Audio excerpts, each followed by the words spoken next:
Olá malta, sejam todos bem-vindos, muito boa tarde.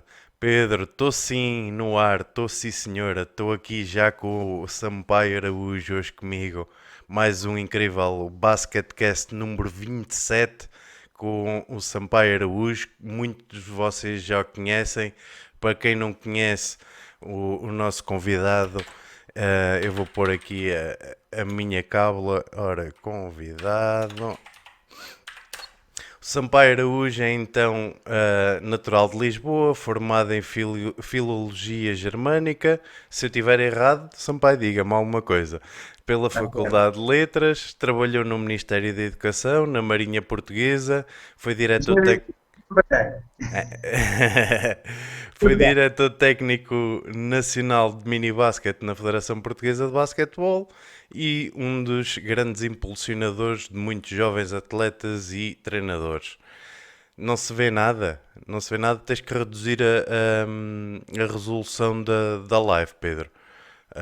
Deves estar com a resolução a 1080. Tens que baixar aí a resolução no teu telemóvel. Vais à roda dentada, baixas a resolução e vais conseguir ver perfeitamente. Ora, antes de mais, Sampaio, muito obrigado pelo convite. Seja bem-vindo aqui ao Basketcast. Fico muito contente de tê-lo aqui, ter aceito esta minha proposta maluca. Antes de mais começar, e eu gosto de despachar logo aqui pelo início, como é que está a ser esta situação do Covid? Como é que está a ser a vida hoje em dia? Uma vez que o Sampaio agora está a viver na Madeira, não é?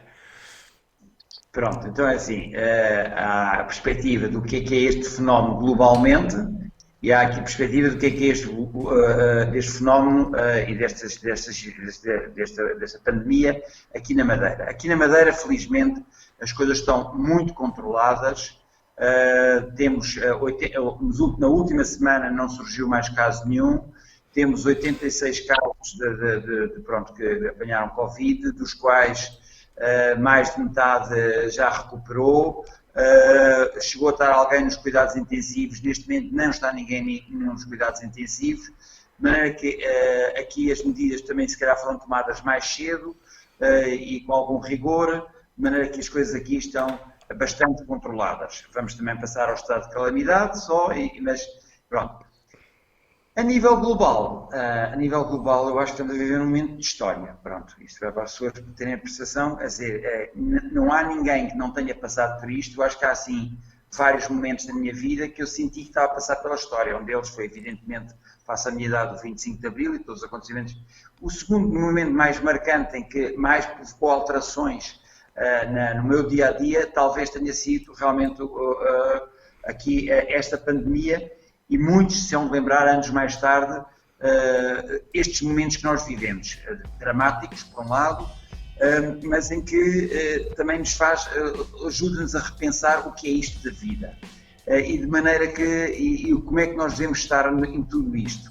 De maneira que é nessa perspectiva que eu tenho refletido bastante sobre o que é isto desta pandemia e quais são as implicações que elas têm na sociedade e depois no basquetebol e nos nossos comportamentos do dia-a-dia.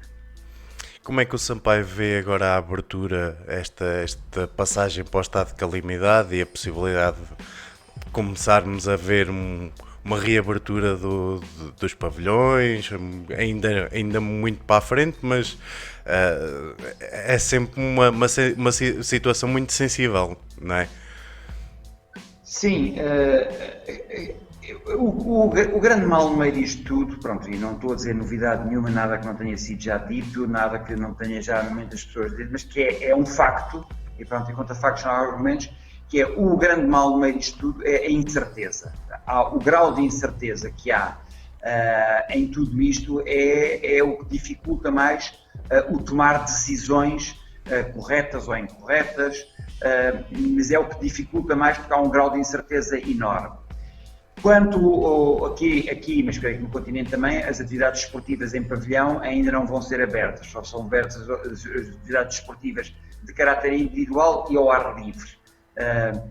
E ainda no próximo, vão ser reabertos ao ar livre e face, nomeadamente aqui ao clima na Madeira, O meu próximo artigo do Planeta Basket toca um bocadinho entre outras coisas, toca também um bocadinho nessa problemática. O que é preferível? Esperarmos, e não estou a dar uma resposta, são ideias que me vão passando pela cabeça, esperarmos que a possibilidade de voltar a reentrar nos pavilhões e ter a prática regular nos pavilhões, e por isso, até porque senão vamos perdendo espaço nos pavilhões, porque realmente quer no continente, aqui na Madeira, a concorrência da ocupação dos pavilhões por múltiplas modalidades é elevadíssima. Se é essa, ou se a outra hipótese é focarmos mais na prática, e aí porque não voltar à prática ao ar livre e pormos muita gente a praticar, é que depois de certeza absoluta muita gente a praticar, alguém que nos tem que dar espaços nos pavilhões. Eu também acho que sim, é tudo questões que temos que analisar muito bem, não é? Sim, senhora. É um bocadinho a minha perspectiva. Sim, senhora. Então vamos a... Posição, mas são reflexões que eu vou tendo, não é? Sim, senhora. Sampaio, então vamos avançar. E eu queria começar então, como é que foi a sua vivência, deixando agora o Covid de parte, como é que foi a sua vivência na Federação, esta ligação entre a Federação e a Marinha? Houve muitas alterações no basquetebol desde o início, né, até agora. Conte-nos um bocadinho assim a história. Então há que situar um bocadinho, porque acho que eu costumo dizer que o mini-basket é um conceito profundamente perigoso, porque temos que estar a perceber do que é que nós estamos a falar. Há muitas pessoas, e cabe também dentro, há muitas pessoas que acham que o mini-basket, e o que para mim é profundamente redutor, é um escalão do basquetebol. É um escalão do basquetebol já muito direcionado para a competição, e ter esta visão reducionista do mini-basket é extremamente perigosa. É extremamente perigosa porque vai-nos reduzir a captação de praticantes. Pronto. Eu não estou a dizer que esta vertente não tenha que existir. Ela tem que existir. Agora, olharmos para o mini-basket só nesta vertente e em tudo o que isso implica é perigoso, muito perigoso. Porque o mini-basket, e bem, está naquilo que se chama dentro da Federação, mas acho que nem toda a gente compreende isso, está dentro da Federação naquilo que se chama captação e fomento. O papel fundamental do mini-basket dentro do universo do basquetebol não encontramos campeõezinhos. Desculpem lá, não é o papel fundamental. E como isto, não estou a dizer que não haja competição, que isso é outro dos mitos, que o Sampaio é contra a competição, é outro dos mitos completamente... Alguns sinto que há uma má fé em transmitir essa imagem minha, e outros por alguma ignorância do que é que eu verdadeiramente penso. Mas pronto, não quero estar a focar nisso, quero voltar a ver o mini-basket, pô-lo no seu sítio certo, na sua sítio que é fundamental para o basquetebol que ele esteja dentro da captação e fomento, e que a captação e o fomento e a fidelização dos praticantes seja a tarefa prioritária do basquete. Nesta perspectiva, não sei se queres interromper, estás a interromper. Não, força. Há que compreender aqui diversas...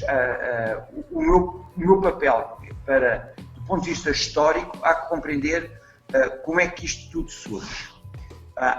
Ainda agora, a semana passada, o João Ribeiro, num artigo também do Planeta Basket, caracterizou bem, há 3 momentos grandes em que a modalidade de basquetebol se preocupou bastante na captação e fomento de praticantes, e que o mini-basket em que o mini-basket tem o seu papel. Curiosamente, a primeira grande preocupação de captação ainda muito pela unidade. Estamos a falar dos anos 50, estamos a falar do professor José Esteves, que introduziu nas escolas o basquetebol simplificado, que era uma forma de atrair e puxar jovens para a prática do basquetebol. Mas esse, por diversas razões que agora não vou estar aqui também a analisar e a explanar, senão nunca mais avança para onde eu quero chegar. Esse teve o seu desenvolvimento e depois mais ou menos desapareceu. Há uma segunda fase da divulgação e da expansão e da preocupação do minibasket, que começa no meados dos anos 60, e aí há três figuras.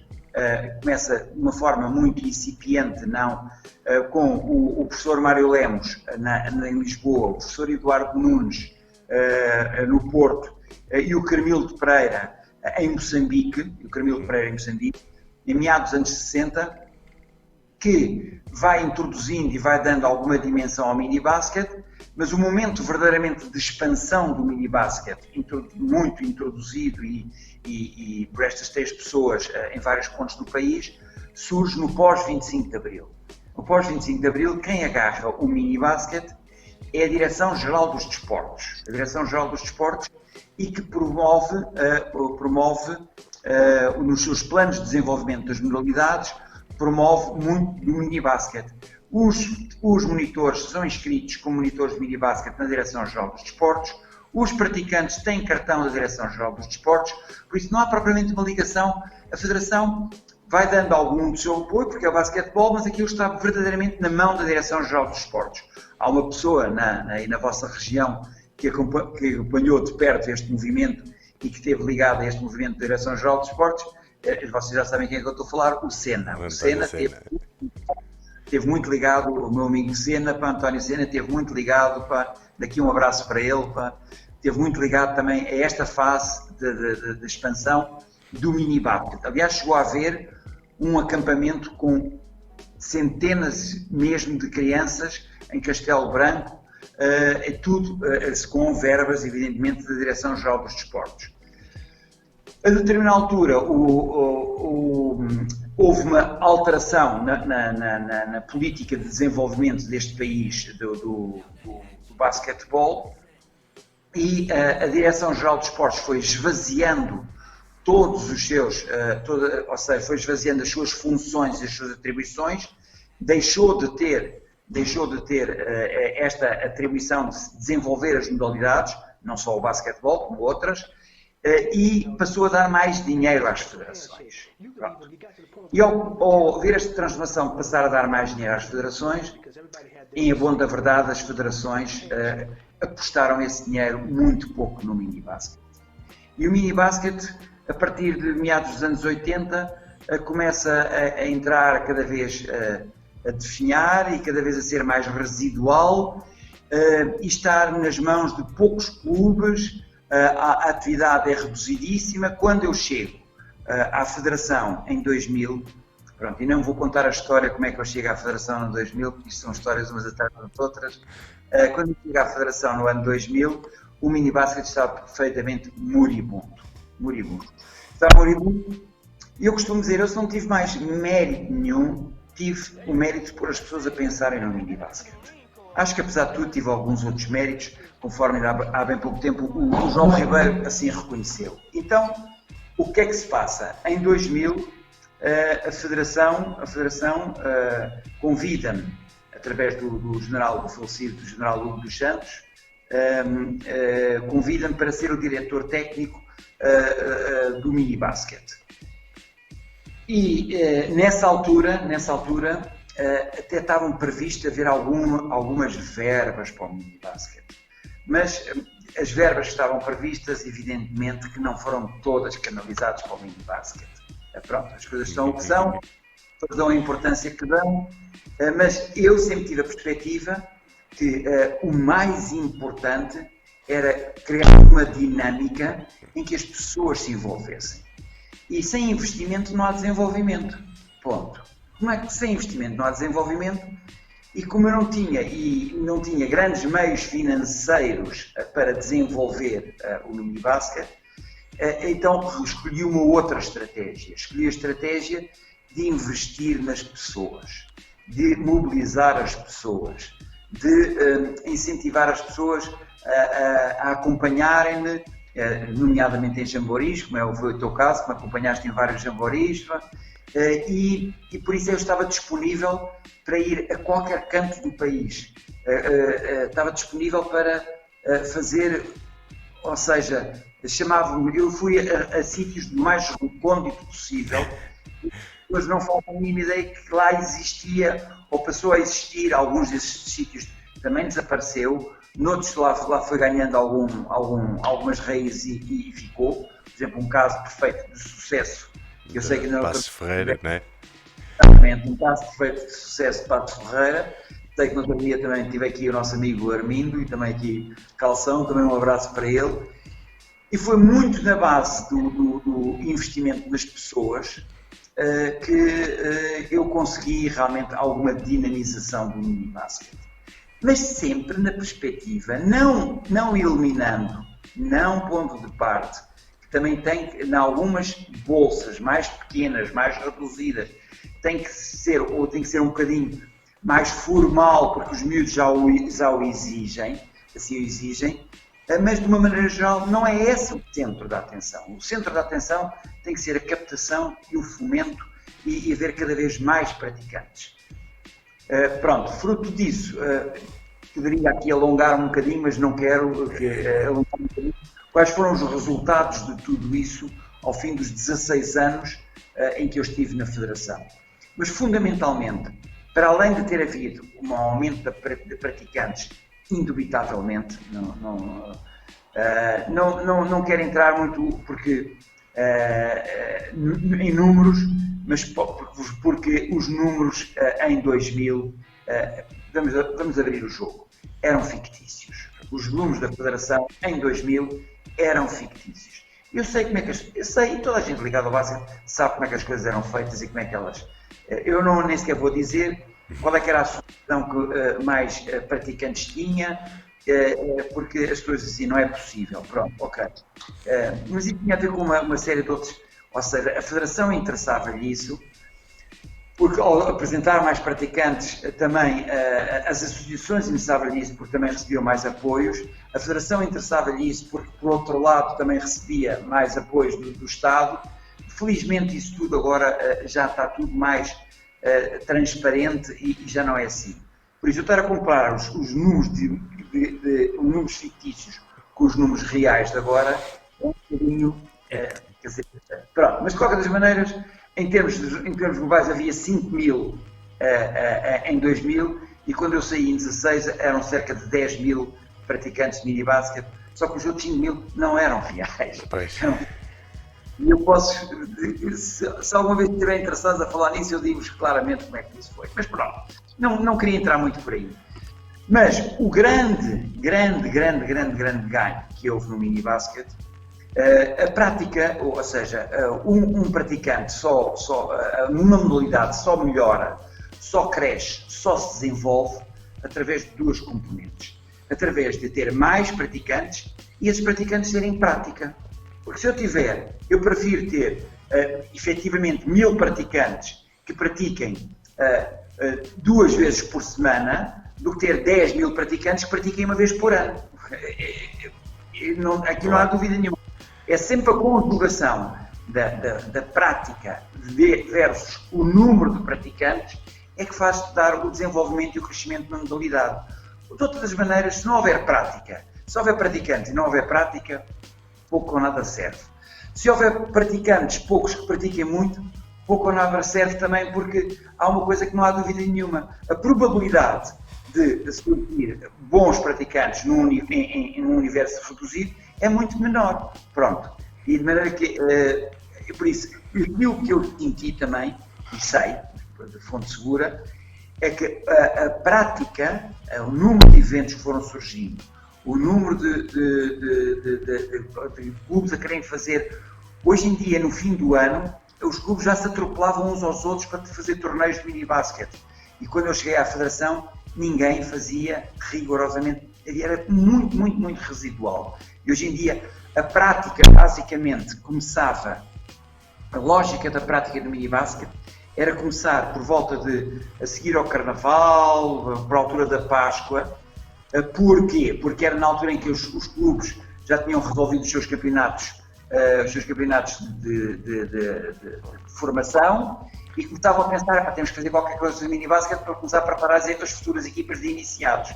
E a prática residual que havia, hoje em dia não, a prática começa logo no início da época, agora infelizmente estamos parados. Mas pronto, eu muito mais poderia dizer, só para rematar, também a nível da formação, os cursos do nível 1 não estava previsto nada para minibasket. E de repente, fruto desta ação e desta preocupação, passou a haver maior preocupação e acho que até agora vai haver aí, não sei bem, mas ouvi dizer que havia alterações e que o minibasket no nível 1 ia passar a ter até mais horas. Até porque a maioria dos treinadores que saem no nível 1, uma grande percentagem até começa no minibasket. Por isso faz sentido que o minibasket tenha mais horas. E também não havia clínicos nem ações, nunca tinha havido clínico nenhum só exclusivo para minibasket. E fruto desta preocupação passou a haver, curiosamente, o primeiro clínico só para minibasket internacional que houve foi exatamente aqui na Madeira, onde hoje em dia me encontro. Foi através da atual presidente, na altura era diretora técnica, Sandra, que teve a preocupação de fazer aqui um clínico internacional de só minibasket. E hoje em dia já houve imensas associações a fazerem e aquele que hoje em dia tem bastante destaque no nosso país só para tratar minibasket é o do Imortal, e daqui também um abraço às pessoas do Imortal e ao Amândio, é o do Imortal que tem ganho o seu espaço e que realmente é um momento de reflexão do minibasket. Sim, senhor, sim, senhor. Também, e de onde é que surgiu a ideia da criação do Memorial Mário Lemos, dos Jamboris? Como é que foi pensado o formato que acabou por existir e que foi alterado aos poucos, não é? Foi-se reajustando aos poucos. De onde é que surgiu essa ideia? Então pronto, então é assim. Quando eu cheguei à Federação e quis fazer eventos, isto em 2000, quis fazer eventos, toda a gente disse, não, lá está, a lógica ainda era muito, aqui um parênteses. A primeira ação que eu tive que organizar, atenção, e o mérito não é meu, alguém que eu não sei quem, tinha inscrito Portugal na participação no Jamboree Europeu de 2000 em Sanremo, que decorreu em junho de 2000. Alguém tinha inscrito, eu não tenho mérito nenhum, mas pronto, nessa altura eu fui a esse Jamboree e percebi qual que eram as dinâmicas do Jamboree, por isso foi muito importante ver esse Jamboree. E foi a primeira ação que eu fiz entre maio, porque eu entrei em maio de 2000 e até a terminar a época. Depois, a partir daí, fui começando a pensar como é que eu iria estruturar o plano de atividades da Federação para o minibasket. E as duas grandes coisas que eu fiz foi disponível para fazer ações em qualquer ponto do país e foi conceber três momentos para atividades pela Federação no minibasket. Uma no início da época, o Memorial Mário Lemos, outra no meio da época, na Páscoa, o Jamboree, e uma terceira atividade que era um espaço em aberto das pessoas nos sugerirem coisas, nos darem ideias. Foi nesta base de dar ideias que também aí na Associação Basquetebol Castelo Branco se realizou o minibasket que não é dentro propriamente nem no modelo de Jamboree, nem no modelo de Memorial. Pronto. Então eram três atividades que eu fazia inicialmente. A primeira, como disse, o Memorial Mário Lemos, que foi para homenagear muito mais do que o introdutor no minibasket, para mim, quem introduziu o conceito daquilo que deve ser o minibasket, que é o Mário Lemos, que é meu tio por afinidade, e foi ele que pôs o bichinho. E então... Estamos a por exemplo, perder o a gente Sampaio. não sabe, mas quando ele, isto em plenos anos 60, diz que basquete pode ser misto, num regime fechado, ditatorial, em que a escolaridade era separada, as escolas primárias e os liceus eram meninos para um lado, meninas para o outro, rapazes, e todo o ensino era assim. Foi uma pedrada no charco, como vocês podem imaginar. Hoje em dia é perfeitamente aceite e sem problemas nenhums. Eu também, não com esta importância do Mário Lemos, eu também tive também deitei as minhas pedrinhas para dentro do charco, pá, que na altura não foram bem aceitas, mas que hoje em dia estão completamente interiorizadas.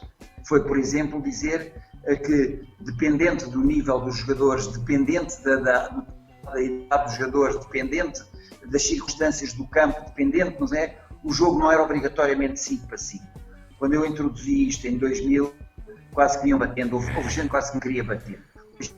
É perfeitamente aceito e perfeitamente não põe isto em causa. Mas de qualquer das maneiras, o Memorial Mário Lemos, ninguém queria dizer nada no princípio da época. Então disse assim, então é fácil. Há a paragem da arbitragem e aí vocês não podem dizer desculpas que estão empenhados. Não há ninguém que não... A paragem do Pocolini da arbitragem e por isso eu escolhi em novembro, na primeira paragem lá para as ações dos árbitros do basquete, eu escolhi esse momento para fazer a primeira ação e fiz o primeiro Memorial Mário Lemos exatamente para homenagear Mário Lemos.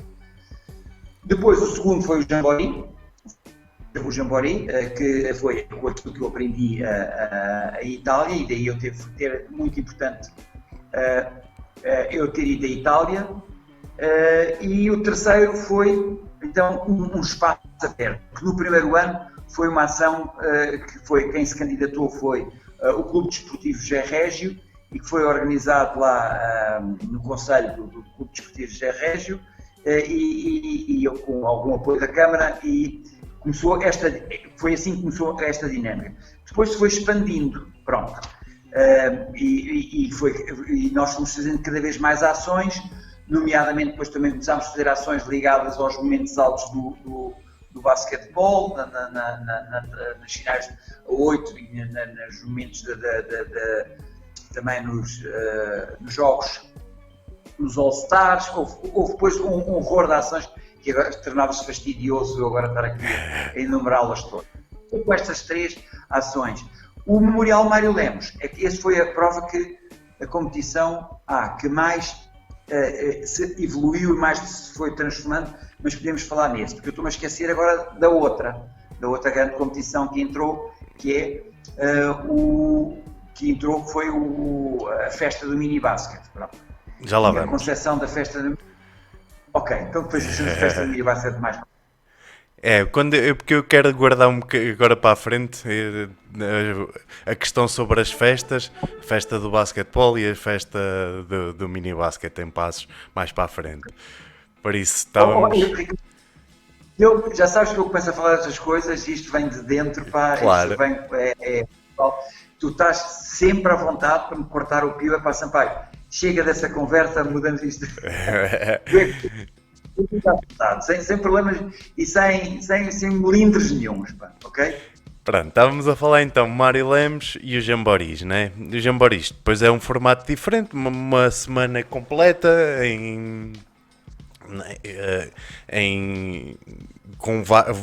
chegam a ser 72, se não estou a erro, 72 miúdos, vários treinadores.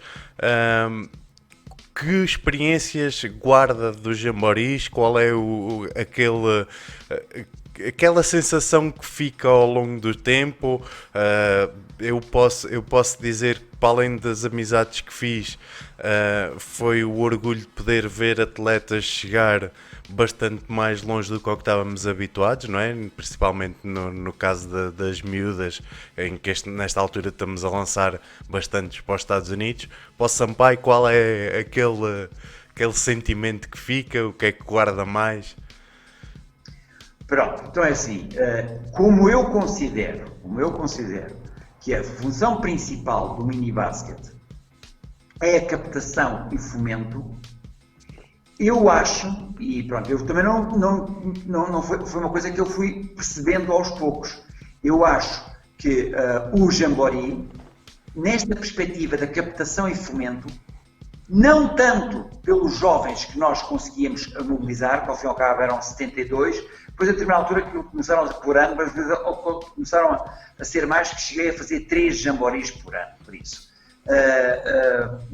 Mas na perspectiva de captação e fomento, o Jamboree eu comecei a ver que era uma peça fundamental. Fundamental porquê? Porque era um momento em que uma série de pessoas ligadas ao treino de jovens se juntavam, se conheciam, discutiam, trocavam perspectivas, criavam as amizades que tu falas.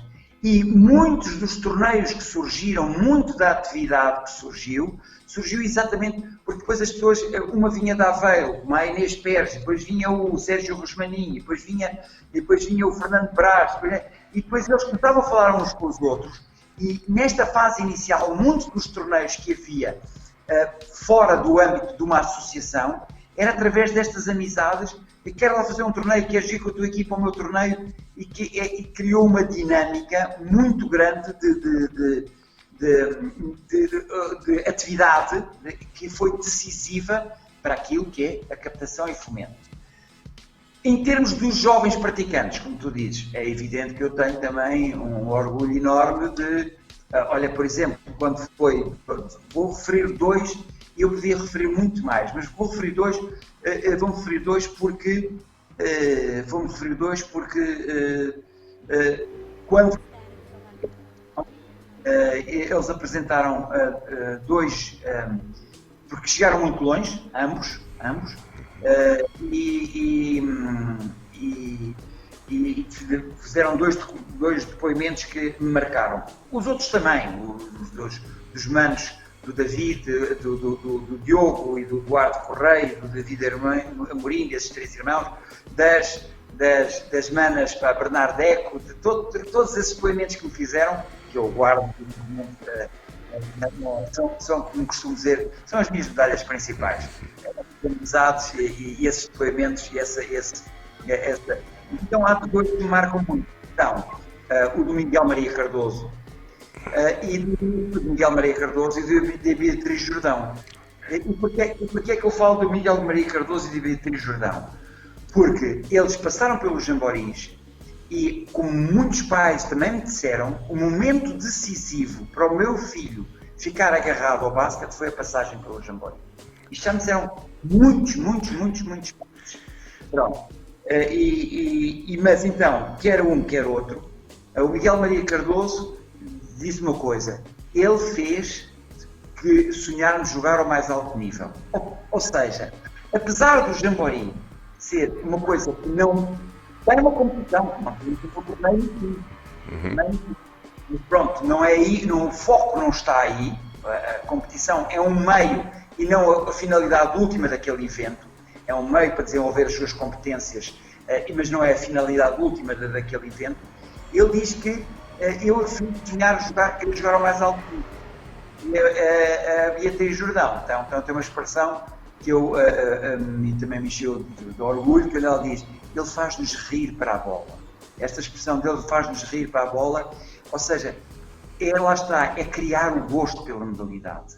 É criar o gosto pela modalidade, que é aquilo que é o papel decisivo no mini-basket. Deem as voltas que derem, na minha opinião. Não sou o dono da verdade, mas para mim este que é o papel fundamental do mini-basket. Boa, temos aí a resposta. Continuamos então. Uma opinião acerca das festas do basquetebol, antes de entrarmos depois para as festas do mini-basket. Festas do basquetebol, neste caso agora em Albufeira, começou por ser em Portimão. O Sampaio tentou também envolver o mini-basket e eu ainda estive presente logo nessas primeiras tentativas. Depois houve um afastamento. uma opinião acerca das festas, do formato, se havia lugar a ter o mini basquete lá em baixo. Pronto, então é assim, eu acho que aí não fui tanto eu, vamos falar muito abertamente, pelo menos é a sensação com que eu fico. Não sei se sou dono da verdade, não estou nas reuniões em que se tomam essas decisões, não foi tanto eu que quis envolver o minibasket nas festas. Foi mais quase que a Federação dizer assim, vocês, Câmara de Portimão e posteriormente Câmara de Albufeira, dão-nos tanto, nós também vos damos qualquer coisa. Nós damos-vos que vem para cá o Sampaio mobilizar o minibasket, tentar durante as festas dinamizar o minibasket. Pronto, e por isso foi mais nesta perspectiva que foi essa minha intervenção, que não começou no primeiro ano das festas. Mas não vamos falar da ligação do minibasket às festas, vamos falar das festas. A festa, para mim, é o evento mais importante que o basquetebol criou depois de 2000. De longe, é o evento mais importante e que pode e deve ser melhorado. Pode e deve ser melhorado sempre, porque a perfeição não existe. E tem vindo a melhorar. Há coisas com as quais eu discordo completamente. Não vou entrar naquilo que eu discordo, porque eu não vou focar nas coisas que eu não concordo, nomeadamente desde o primeiro dia concordava com o modelo de Portimão como eram realizadas as finais. Desde o primeiro dia me ouviram dizer que eu não concordo com o modelo como são realizadas as finais em Albufeira.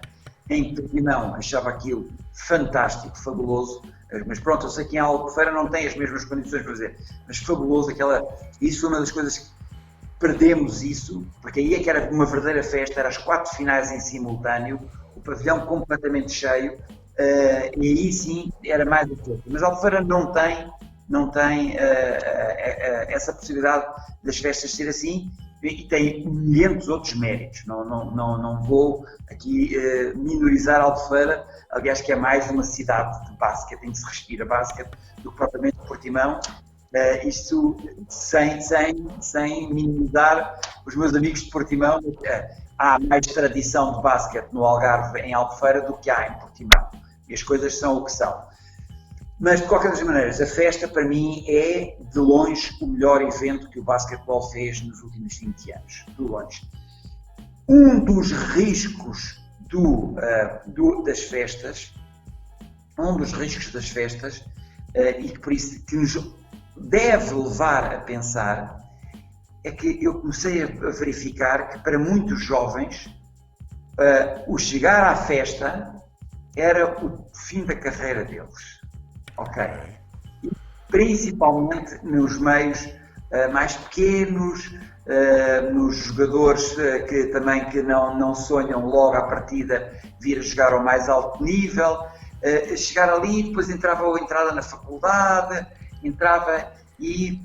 por isso temos que estar atentos a este sinal. Aquilo não pode ser o final, ou seja, o final da carreira de muitos praticantes. Não pode ser. Mas comecei a sentir um pouco que para alguns jovens aqui, ok, fiz o meu segundo ano das festas, em sub-16, a partir de agora o basquete já não é para ser levado tão da sério. Ok. Eu por acaso não tinha essa noção. Mas, atenção, não são todos jovens. Sim, claro. Aqueles talentosos de todo, não termina aqui, pouco mais ou menos.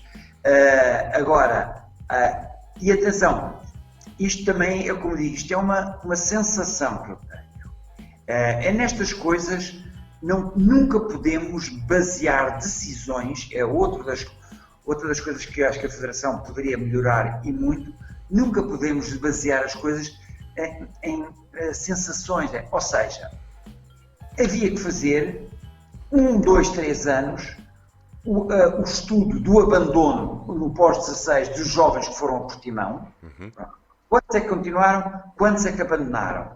e se calhar fazer depois também um inquérito alargado a jovens para percebermos isto e para percebermos se o que eu estou a dizer é verdade. Porque pode não ser verdade. Eu não sou o dono da verdade. Agora, há que pensar nisto e fazer um estudo e dizer assim, realmente, dos jovens que foram a Portimão ou que foram à Albufeira, depois dos sub-16, a taxa de abandono é relativamente elevada. Então, o que é que se passa?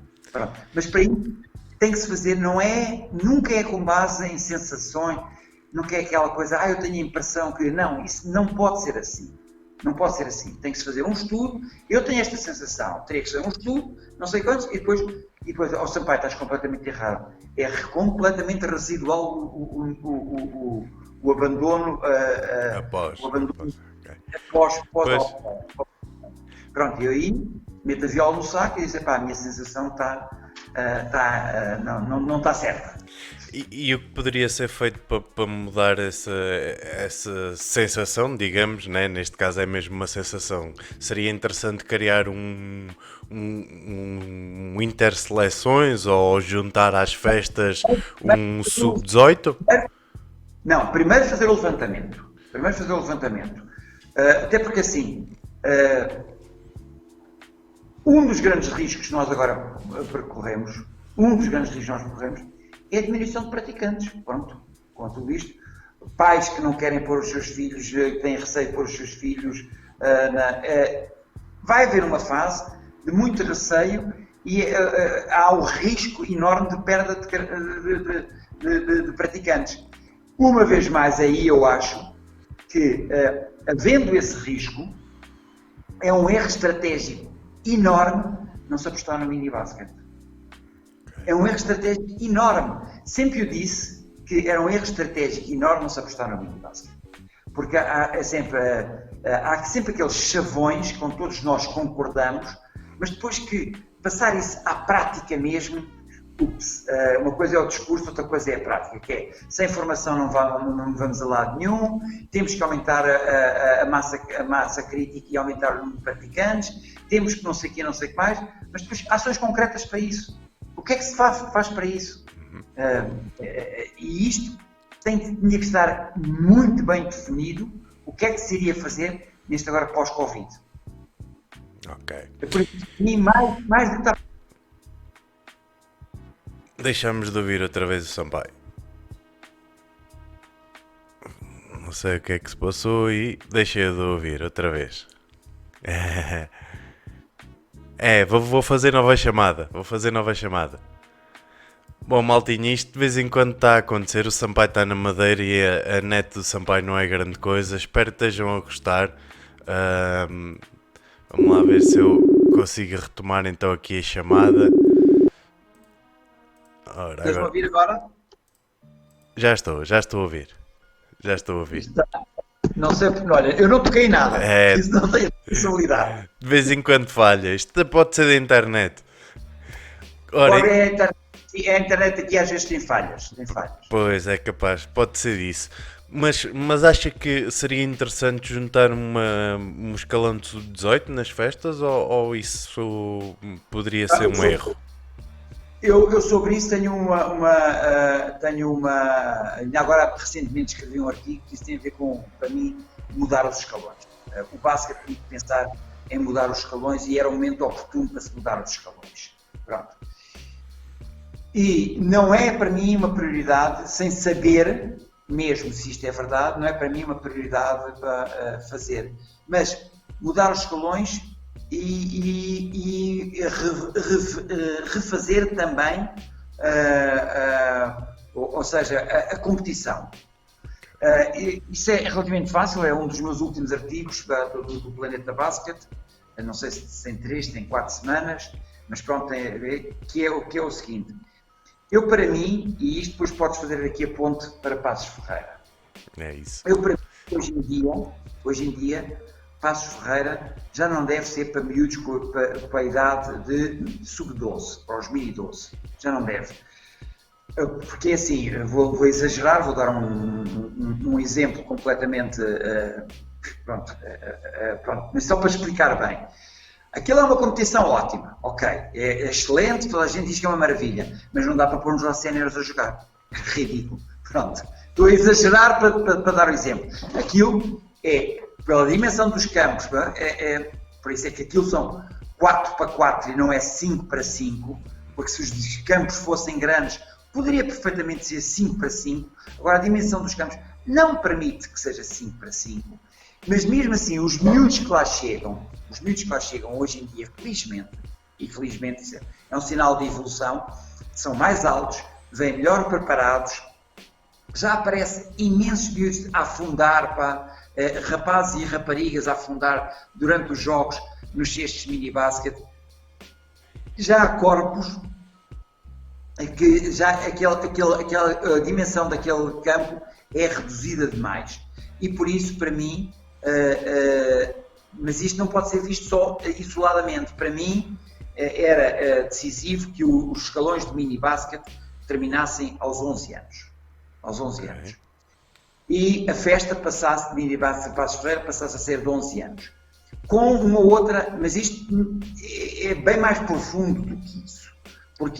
Porquê? Porque hoje em dia nós abrimos também a crianças ainda mais novas do que 6 anos,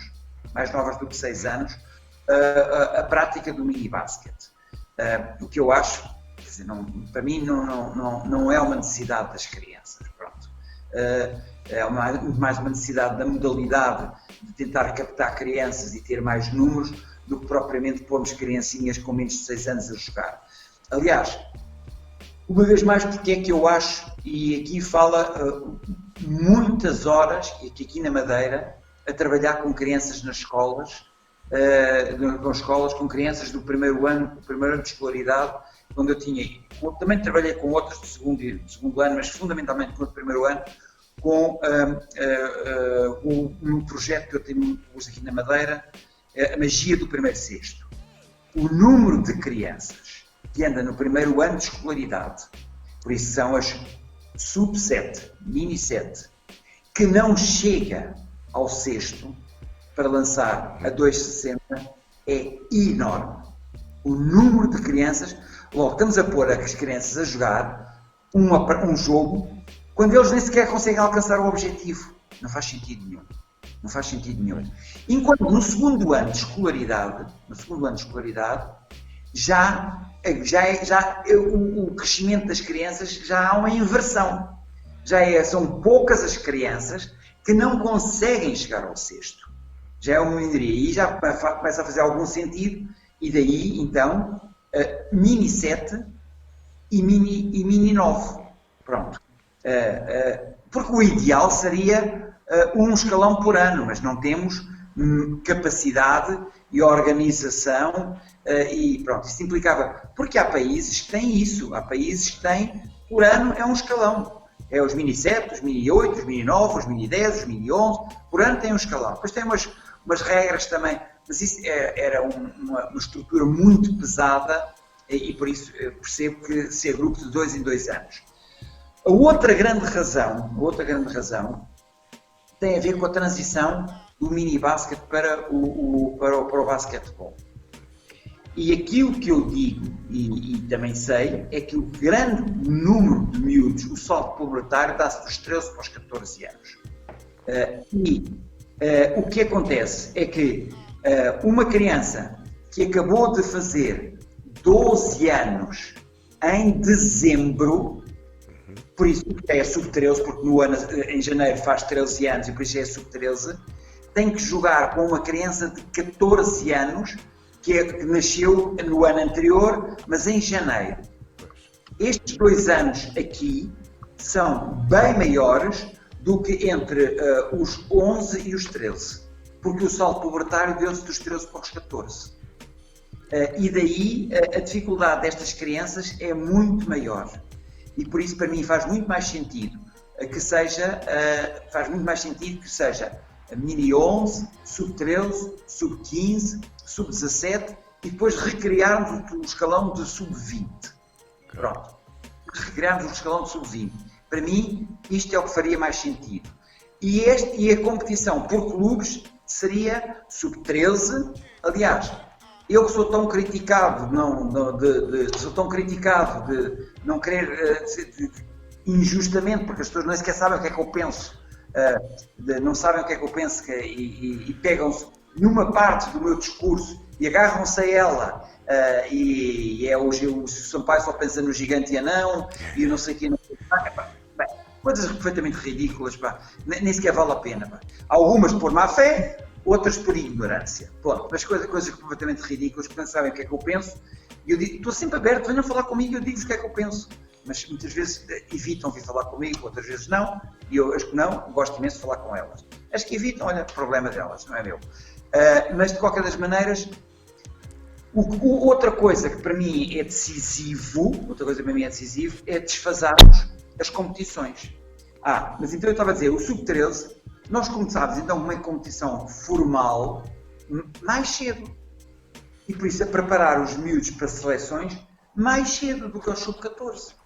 E por isso, pelos vistos, o Sampaio também não é assim tão... agora, sabe qual é o papel do mini-basket, que é completamente diferente. Mas então, desfasávamos então as competições. Por clubes era Sub-13, Sub-15, Sub-17 e depois Sub-20. Isto para os masculinos e femininos, igual para os dois. Não havia cá nos masculinos de uma maneira e nos femininos de outra maneira. E as competições por seleções seria Sub-11, e depois, aí sim era importante criar uma competição por seleções de Sub-12, mas já no formato de 5 para 5, aí sim criar. Mas ainda com a tabela a 1,60. Ainda com outra. Ou 2,60 neste caso. A 1,60, é 1,60. 2,60, é isso. 2,60. Aí pegava no modelo espanhol. Tabela 2,60 e jogos 5 para 5 em campos com dimensão de basquete. Completamente. Mas pronto. E depois aí tínhamos que criar esta competição, mais importante para mim, porque lá está, o que interessa fundamentalmente é que deitarmos achas para a fogueira, criarmos uma dinâmica muito grande, que depois obriga lá em cima a ver qualquer coisa. E eu, este obrigar a ver qualquer coisa lá em cima, eu vou-te já falar qual é que foi o crescimento nos 16 anos que eu tive na federação do Sub-14. Pronto. E porquê? Porque o Bilhacete cresceu e obrigou a que houvesse mais coisas cá em cima. Eu vou-te já dizer o que é que havia em 2000 de Sub-14. Foi outro dos reflexos da minha passagem pela federação.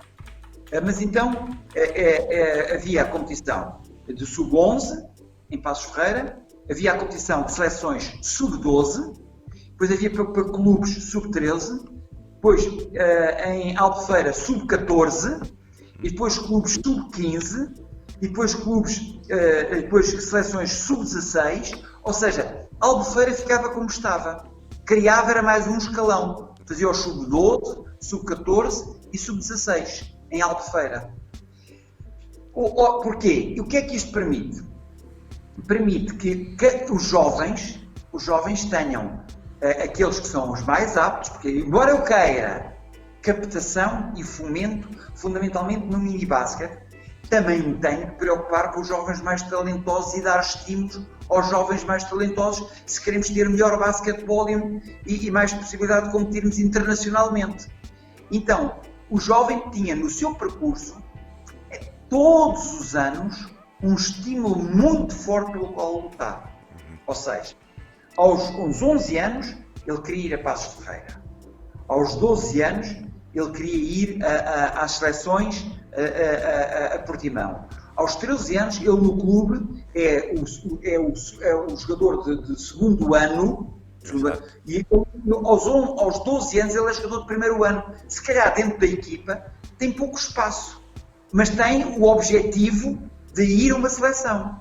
E por isso trabalha com o objetivo de ir a essa seleção, porque senão fica de fora. Embora no clube até não seja muito utilizado, é daquele que joga um período e depois joga os outros, mas ele não se pode escorar porque ele tem que ir à seleção. O Sub-14 a mesma coisa. A idade é Sub-15, logo ele é primeiro ano do escalão. Não tem se calhar tantas hipóteses de jogar no clube, mas tem o objetivo de ir a Albufeira. E assim sucessivamente. Ou seja, eu dava um estímulo forte pelo qual os jovens... Agora não. Basicamente damos estímulos fortes de 2 em há 2 muitas anos, pois. só tem estímulos fortes de 2 em 2 anos. Neste ano eu sou um dos mais utilizados na minha equipa no Sub-14 e quero ir à seleção, ponto.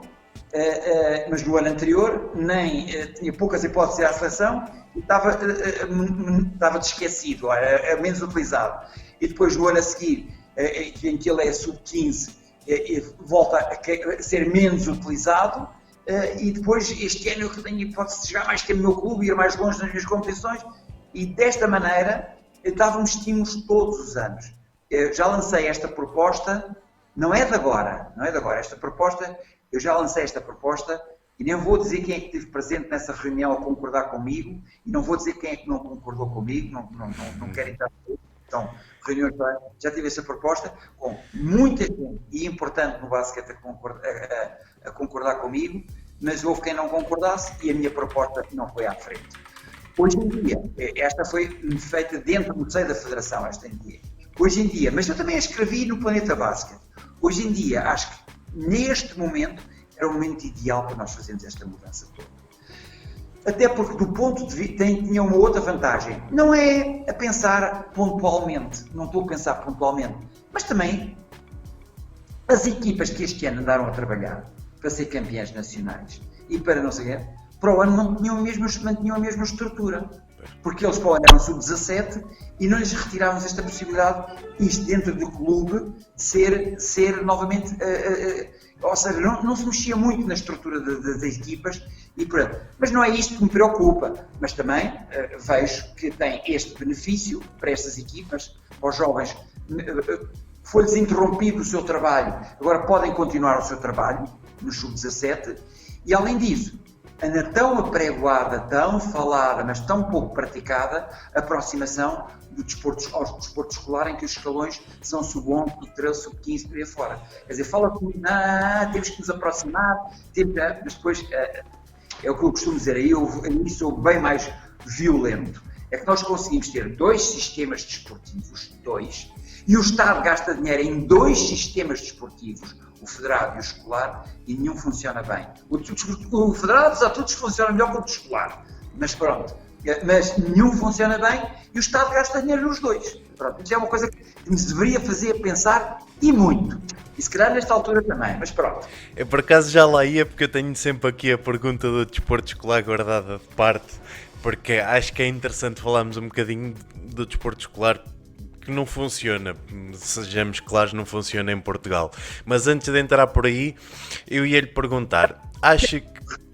Ricardo, mas gasta-se muito dinheiro, o Estado gasta muito dinheiro. Sim. O desporto escolar gasta muito dinheiro, mas não funciona, pronto. Antes de entrar por aí, eu ia lhe perguntar, acha que quem está a pensar o basquetebol neste momento tem mais preocupação com os interesses organizacionais e federativos do que com os interesses das crianças? É uma pergunta dura. Não, eu acho que aí eu vou mais longe. Eu acho que há pouca sensibilidade para aquilo que eu já dizia de olhar para o universo da captação e fomento. E como é que ele deve ser feito? E aí, atenção, a Federação tem feito muita coisa bem feita. Atenção, isto não é o muro das lamentações, são perspectivas diferentes e de ver as coisas, mas pronto, são as minhas e, como digo, não sou dono da verdade, mas então é assim, eu disse sempre que contive na Federação, sempre, e são 2 perspectivas completamente diferentes. Eu, como técnico da Federação, deveria estar preocupado no desenvolvimento da modalidade e que daí beneficiasse a criança. Mas eu tive sempre, porque achei que era muito mais importante e muito mais efetivo e muito mais muito mais benéfico para a modalidade, que eu estivesse preocupado com a criança e que daí beneficiasse a modalidade. Porque se eu conseguir criar nas crianças o gosto pela modalidade, a prática pela modalidade, e não olhar para a criança como em alguns sítios, infelizmente é olhado como um cifrão para dar dinheiro para sustentar clubes e que é um erro crasso. Por isso, olhar para uma criança como um cifrão, não. Se eu olhar para a criança como um campeãozinho para dar títulos, não sei o que, é outro erro crasso. Para mim, aquilo, porque normalmente quem tem necessidade de ser campeão é o adulto. E claro que ele depois transmite isso à criança, e a criança evidentemente que também quer, ponto. Mas os verdadeiros interesses e necessidades das crianças não são os interesses dos adultos. De maneira que assim, para mim, o mini-basket, nesta perspectiva, devia haver grande... Por isso é que a minha frase-chave, que sempre disse, no mini-basket o mais importante são as crianças. É isto que orienta toda a minha forma de estar. E desde que isto seja respeitado, para mim, eu me sinto muito confortável. As crianças são mais importantes, porque se elas forem mais importantes, se elas gostarem, se elas se motivarem, se elas cativarem, certamente vai beneficiar a modalidade. Ponto. E o mini-basket existe para servir as crianças e não as crianças para servir o mini-basket. Pois. Na minha perspectiva. Pronto.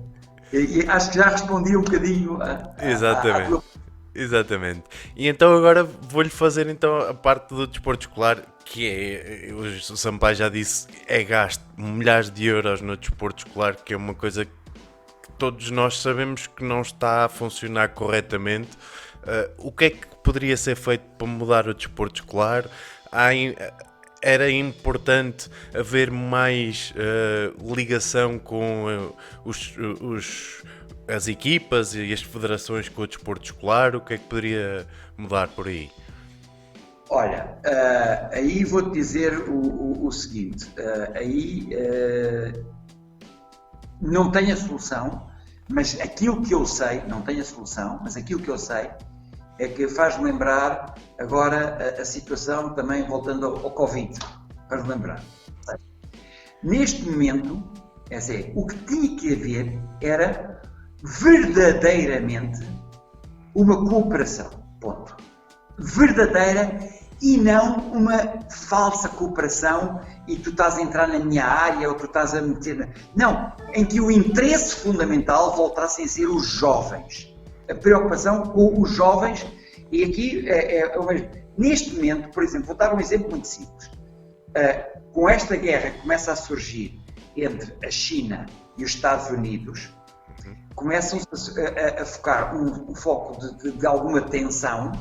E o que é que isso vai provocar? Vai provocar que há uma diminuição da troca de informação sobre como resolver, como encontrar a vacina, como não sei o que, não sei o que mais. E por isso, e ao haver esta crispação e e cada um começasse a entrincheirar, estamos a diminuir a possibilidade de combatermos para o inimigo comum. Pronto.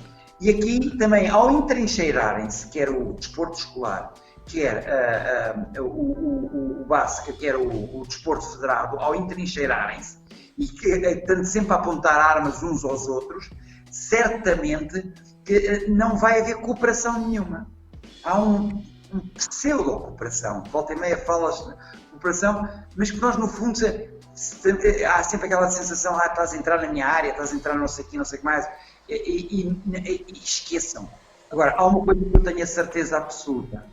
E aqui, nem que fosse contra o basquete, assim, o desporto escolar não pode ser um desporto que abrange 50 mil modalidades, porque isso é um bluff, é não ter nada. Quem tem 50 mil modalidades não tem nada, ponto. Quer dizer, e nós sabemos como é que isso é utilizado. Pronto, muitas das vezes o ter 50 mil modalidades. Aí tem que haver, da parte do Estado, de dizer assim, desculpem lá, nós queremos ter esta e esta modalidade. Pronto. É aqui que nós vamos gastar dinheiro.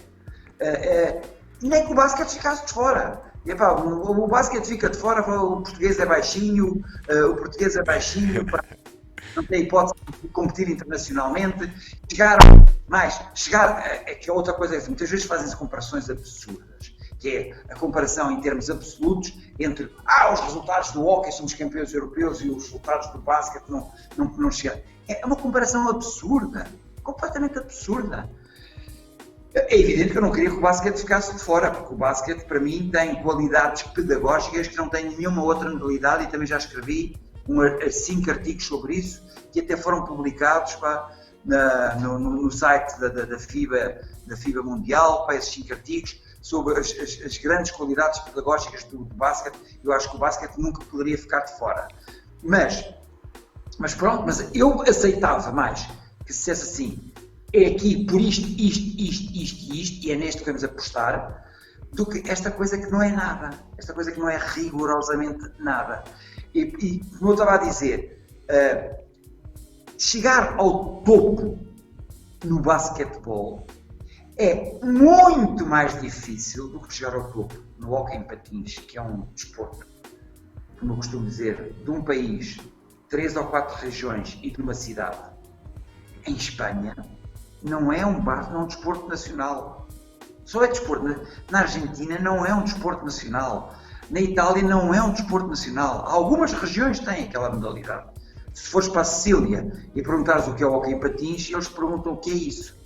Se fores para a Andaluzia e perguntares o que é o hóquei em patins, ou mesmo para Madrid, em Espanha é a Catalunha e a Galiza e pronto, quer dizer, e chega. Só tem expressão nacional, é uma modalidade, de maneira que chegar ao topo é muito mais fácil do que o basquete, ou mesmo que o handball, que é um desporto europeu, como há um ou outro país fora disto, mas que é um desporto europeu, é muito mais fácil chegar ao topo. E aliás, é tão simples como isto.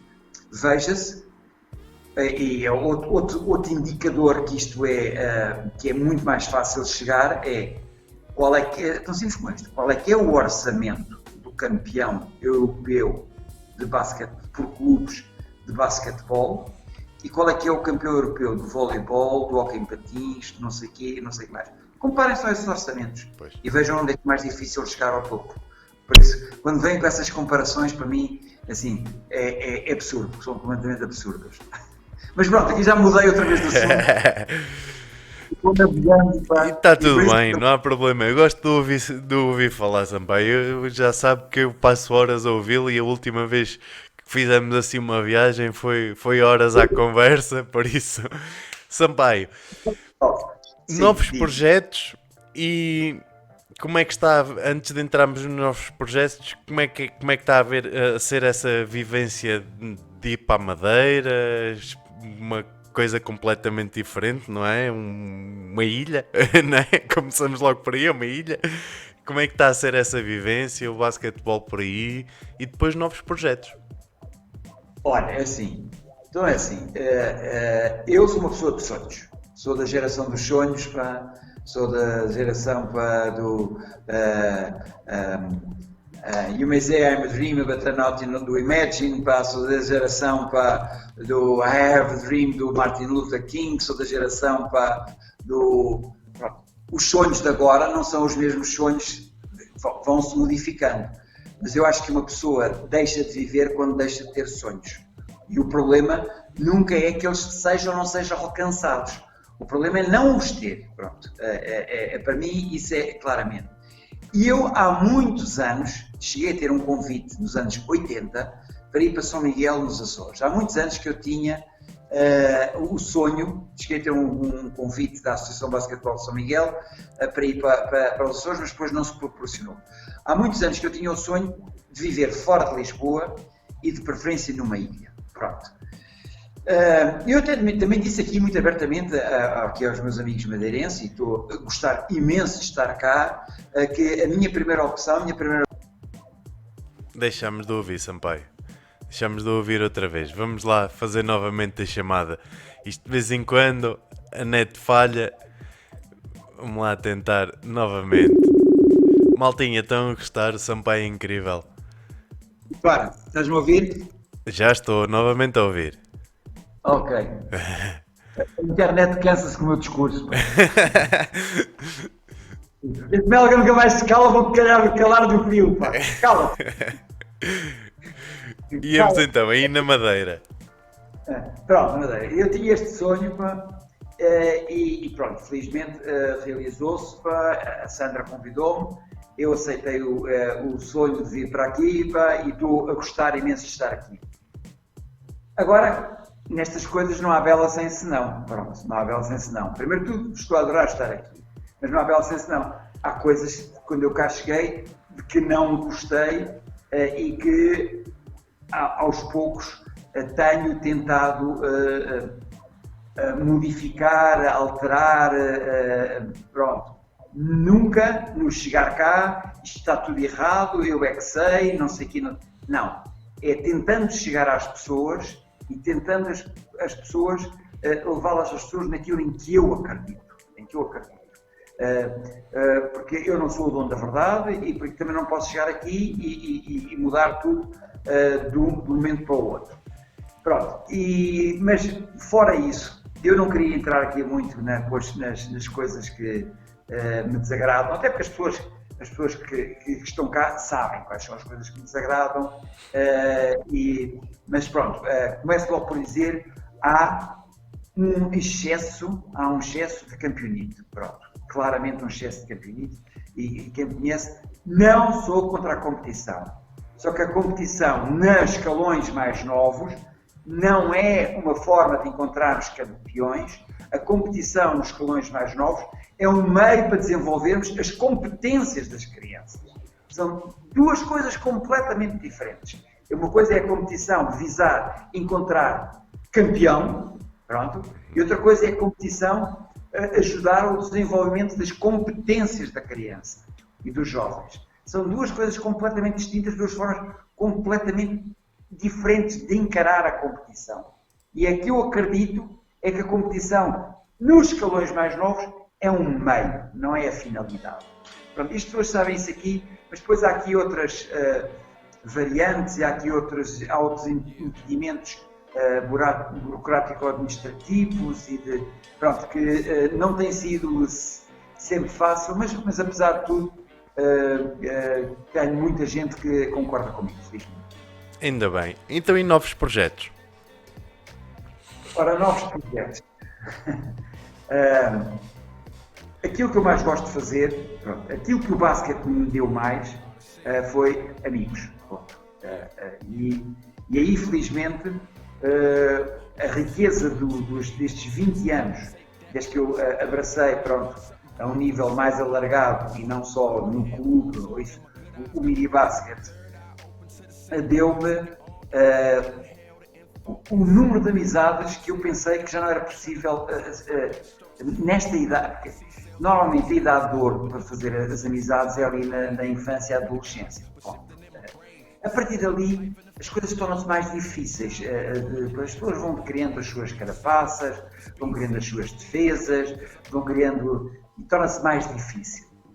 Mas não sei se pela forma como eu abracei o mini basquete, percebi que consegui fazer amizades iguais àquelas que eu fiz na minha juventude e na minha infância, a pessoas que me recebem em casa delas e abrem...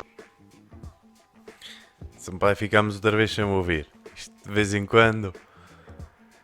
Vamos lá tentar outra vez.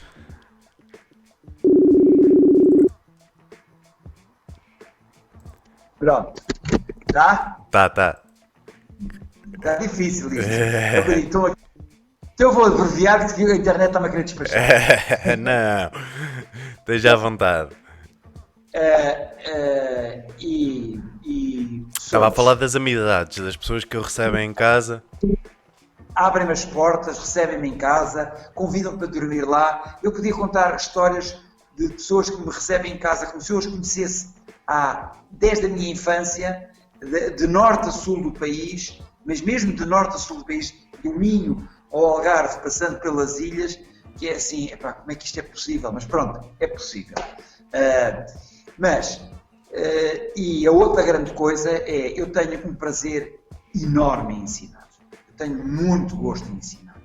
Mas também tenho sonhos de fazer outras coisas na vida que não seja só basquete. Pronto. De maneira que quando sair aqui da Madeira, estou a pensar, de certa maneira, reduzir um bocadinho a minha ligação ao basquete. A minha ligação ao basquete. Mas nunca cortar o cordão umbilical completamente. Criar, não quero abrir aqui muito a ponto, porque ainda faltam 2 anos para eu sair aqui da Madeira, pá, não quero criar situações em que eu possa ir, agora não interessa onde, nem, não é isso que agora está em causa, em que eu possa ir aos clubes, não quero receber dinheiro nenhum, mas não quero ter a obrigação de ir. Ou seja, vou lá, digo assim, olha, agora nas próximas 2 semanas vocês querem que eu passe por aí a dar os treinos aos miúdos, a ensinar o treinador, o jovem treinador a fazer umas coisas que nas próximas 3 semanas eu passo por aí 2 vezes por semana, ou 1 vez por semana, ou 3 vezes por semana, querem, eu vou lá e faço isso, que eu continuo a fazer isso com muito, muito prazer e muito gosto e esta ligação à prática do ensino. Agora, quero ter também a possibilidade de não estar preso. Ter a possibilidade de não estar preso, ou seja, quando tu assumes um compromisso e depois tens que ir aos fins de semana e depois não... Já perdemos outra vez o Sampaio. Isto está complicado, malta. Sim? Olha, não sei o que é que se passa aqui com a internet, pá, não sei mesmo. Pá. Isto... Ouvir? Estou, perfeitamente. Mas assim, eu gosto imenso de ensinar e por isso eu esse não quero deixar de fazer. E por isso vou continuar a manter esse. E pronto, e sempre que me convidem para ir fazer uma ação de formação, para ir e eu esteja disponível, eu estarei sempre lá. Se me quiserem continuar a ouvir, se não me quiserem, tudo bem, comandantes, quartel-general em Abrantes, para mim não me angustia rigorosamente nada. E tenho sonhos de uma coisa que se calhar deveria ter feito antes, que ainda era mais engraçado. Tenho o sonho, por exemplo, de aprender a tocar a viola, pá, que teria sido muito engraçado, pá, nos jamboris, pá. A mais-valia que era nós termos, por exemplo, o Armindo a saber tocar viola, pá, tu sabes bem o que isso é, a mais-valia que era termos lá o Armindo ou alguém que tocasse viola, era uma mais-valia na dinâmica de tudo aquilo. E tenho este sonho, pá. Tenho o sonho de viajar mais do que viajo, pá.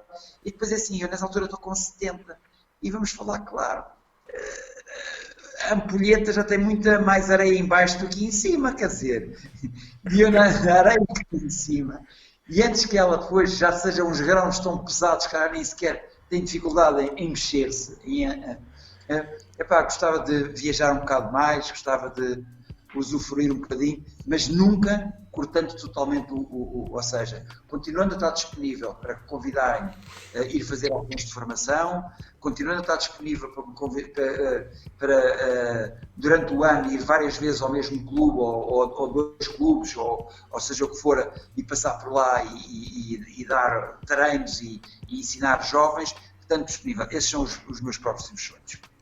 Boa, impecável. Sampaio, antes de terminarmos eu tenho mais 2 questões, que é, no meu podcast é fácil para mim identificar quem é que foi o melhor jogador de todos os tempos. Eu aos meus convidados peço um 5 ideal, um 5 que tenham, não interessa posições, não interessa épocas, um 5 ideal dos melhores 5 jogadores que passaram pelo basquetebol que tenho em memória. Isso é uma pergunta sempre difícil, muito difícil, pá. Mas, porque, e pronto, e há sempre um grau de injustiça enorme nessa pergunta. Mas para mim é um bocado difícil dissociar. Ui, espera lá que já deixámos de ouvir outra vez. Vamos lá ver se conseguimos terminar aqui. Tá. Isto está difícil. Está difícil mesmo. Há um que não deixa margem nenhuma para dúvidas, que é o Carlos Lisboa. Okay.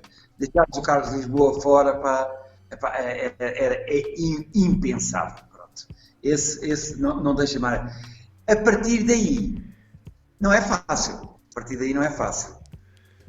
depois entram as memórias de criança, de jogadores que eu vi, como por exemplo o Zé Mário, que do ponto de vista de execução técnica era fabuloso, o Zé Mário Soares, pronto, já estou a dizer 2, depois E há situações bem mais recentes, não é? Há Claro. situações mais recentes, portanto, a explosividade pá, do Betinho, pá, por exemplo, que é uma coisa também, por isso já estou a dizer três, pá, e outros que me saltam assim à vista, pá, acho que o Tavares era um jogador perfeitamente, se calhar o último grande desequilibrador, que é aquele que quando nada funcionava saltava uma coisa da cartola do Tavares que era inesperada. Por isso também gostei muito de ver o Tavares jogar, pá, e já vão quatro, Quatro. não é? Exatamente. Agora quinto, agora um quinto, não é? Um quinto, pá. Um quinto. Parece que são tantos nomes que me vêm à cabeça, é um turbilhão tão grande, pá, e pronto, e estou a falar só de jogadores portugueses, não estou a falar de estrangeiros que passaram pelo basquetebol português. Pá. Ora, um quinto. Acho que eu não tenho nenhum posto, pois não. Acho que ainda não. Não. Embora o Tavares pudesse jogar muita vez lá dentro e cá fora e fazia tudo. O homem fazia tudo. Não é um posto, pá, não é não é. Epá, pronto, olha, então vou em honra a um jogo fabuloso que esse homem fez e que ajudou. Já sei que vou ser muito criticado pá, em escolhê-lo a ele, mas pronto, eu explico porque é que um jogo fabuloso que ele fez, pá, e que garantiu com esse jogo a nossa qualificação para o Europeu de 2007, que foi a nossa participação em Espanha, foi a nossa melhor participação de sempre em europeus, pá, e pronto, que é verdadeiramente um poste, porque nós temos para mim, alguns jogadores que são, e não vou dizer quem, mas foram forçados a ser postes pela altura que tinham, por isso são postes contra a natura, mas que não são verdadeiros postes, pá, pronto, mas que fez um jogão fabuloso em paredes, pá, o Elvis Evers, já que estamos aí a falar ainda por cima foi alguém que surgiu aí na tua região, Exatamente. pá, sou tardiamente para o basquete, pá, mas que fruto destas circunstâncias todas, pá, e claro que já sei que vou ser o Elvis, pá, aquele. Mas pronto, eu expliquei porquê e pronto, sei que há um grau mas depois poderia também falar da minha geração, pá, do Rui Pinheiro, pá, poderia falar pá, do Mário Albuquerque, outro jogador fabuloso, pá, poderia falar, pá, pronto, é difícil. Sim, senhora. Sampaio, então para acabarmos, eu agora faço uma pergunta de 5 e neste caso será um 5 de quarentena. O que é que eu quero dizer com isto? Um filme, uma série, um livro, uma banda e um prato para recomendar a quem está em casa. Eu posso repetir devagarinho. Um filme. O filme que mais me marcou não está acessível, mas pronto, foi o filme que mais me marcou, mexeu mesmo muito comigo, não está acessível, que é o Johnny Got His Gun, de um fulano que foi fundamentalmente argumentista, não tanto realizador, do Dalton Trumbo, acho que sim. O Johnny Got His Gun foi o filme que mais me marcou. Se alguma vez tiverem a possibilidade de pedir na Cinemateca para verem esse filme, veem o filme que mais me marcou. Mas não está aí acessível a coisa. Uma série. Uma série. Uma série. Uma série, pronto, esta está acessível, não é também a melhor série, mas como está assim muito acessível e acho que tem uma que vi agora recentemente e que achei alguma graça, o English Game, achei alguma graça ao English Game. Pronto. Pronto. Um livro fruto das circunstâncias, e porque também já escrevi um fruto das circunstâncias, estamos a falar, o Diário de Slata, porque eu li este livro Pronto, é uma jovem com 12 anos que é apanhada na guerra de Bósnia e Herzegovina e que o que ela diz é uma coisa de que nós não estamos privados. Ela diz que mais do que a privação, por isso temos de nos considerar uns felizardos no meio disto tudo, que ela diz a privação maior que teve não era não ter às vezes alimentos, não era não ter às vezes possibilidade de dormir com os bombardeamentos, não era não é. A privação maior que é não poder contactar com os amigos e com os entes queridos. Esta privação nós nunca tivemos. E isso é uma coisa que nós nos temos que pensar, não sempre. É aquilo que o Bucetas, a Maria Buceta dizia. Tira lá esses óculos e agora põe lá uns óculos que só veja coisas boas. A coisa boa que teve foi exatamente que nós estamos agora aqui a falar e esta possibilidade aumentou as nossas comunicações entre os amigos, entre não sei o quê, etc e tal. Eu falei com amigos que já não falava há imenso tempo e por aí afora. Por isso, aconselharia o Diário de Zlata. Boa. Uma banda, um músico, um álbum? Uma banda, músico, assim um que queira dar para podermos ouvir, uma referência sua. Ui, isso é mais difícil. Ainda há bocado falou que é da altura do... Como é que era? De uma pessoa, porque que tem a ver com o meu próximo artigo. O meu próximo artigo faz memória a uma pessoa que eu acho que não tem reconhecimento internacional e que é realmente um excelente autor de canções, e que o meu próximo artigo do Planeta Basket, faça a publicidade que eu estou já a fazer o artigo, passa a publicidade, foi inspirada por uma música que ouvi, e aquela música inspirou-me o Zeca Afonso. O Zeca Afonso, e não é por causa do grande Vila Morena, são milhentas outras canções, e porque isto associado também ao basquete, isto acaba sempre por dizer, traz um amigo também. A música traz um amigo também. Boa. Então, e para terminar, um prato. Um prato. Comida. Comidinha. Aí vou-te dizer a longa conversa que eu tive com a Mariana Silva, a filha do Helder e da Teresa. A filha da Mariana Silva, quando eu ia para um memorial e estava-lhe a dar boleia ali de Rio Maior para Braga, num memorial que foi em Braga, a Mariana perguntou-me assim: ó Sampaio, se só pudesse comer mais um prato até ao fim da sua vida, o que é que comia? E eu respondi-lhe assim: Mariana, eu não sei responder a isso, mas vou dizer uma coisa, se eu só pudesse comer mais um alimento de proteínas até ao fim da vida, eu sei qual é que escolhia, era o bacalhau. Há tantas maneiras de fazer o bacalhau, há tantas maneiras de fazer bacalhau, eu escolhia o bacalhau, não escolhia outra coisa. Se só fosse uma que eu pudesse escolher, era o bacalhau. Foi a resposta que eu dei à Mariana e a resposta que eu te estou a dar agora a ti. E lembrando da tua história do basquete. Exatamente, tudo tem ligação. Um beijinho para a Teresa, um abraço ao Helder e à Mariana e a todas as pessoas que eu fui lidando no universo do basquete, que são muitas, são mesmo muitas. Ainda bem, eu mando também um beijinho para todos, porque graças ao trabalho e à ligação que tive com o Sampaio, também tive a hipótese de conhecer muita gente e fazer grandes amigos, e uma das coisas que eu tenho a agradecer ao Sampaio é mesmo isso, e agradecer mais uma vez a presença então aqui no Basketcast, desejar-lhe tudo de bom e pronto, e ficamos por aqui então, Sampaio, está bem? Certo, porque a internet está a desligar outra vez. Pronto, Sampaio. Censurar. Vá, um grande abraço. Grande abraço, beijinho à Elsa. Até à próxima.